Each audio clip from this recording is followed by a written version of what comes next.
ముఖ్యంగా ఈ అటుకుల బతుకమ్మను చిన్న పిల్లలు చేస్తుంటారు. అలాగే అమ్మవారికి అటుకుల నైవేద్యంగా పెడుతుంటారు.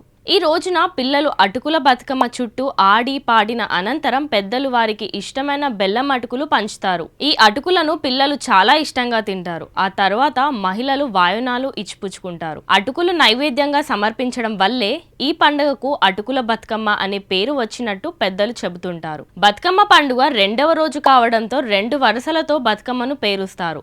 ఉదయాన్నే లేచి తలంటు స్నానం చేసి ఇల్లు శుభ్రం చేసి తర్వాత బతుకమ్మ కోసం తెచ్చిన పూలతో రెండో రోజు అటుకుల బతుకమ్మను పేరుస్తారు. ఈ అటుకుల బతుకమ్మ అమెరికాలో తంగేడు గునుగు పూలు చాలా ముఖ్యమైనవి. ఈ పూలను తప్పనిసరిగా ఉండేటట్టు చూసుకుంటారు. బతుకమ్మను పేర్చి అనంతరం గౌరమ్మని కూడా చేస్తారు. రెండో రోజు బతుకమ్మ వేడుకల్లో పెద్దల కంటే పిల్లలే సందడిగా పాల్గొంటారు. అలాగే ఈ రోజు అమ్మవారికి నైవేద్యంగా అటుకులు సమర్పిస్తారు. కాబట్టి అటుకుల బతుకమ్మ అని పేరొచ్చింది.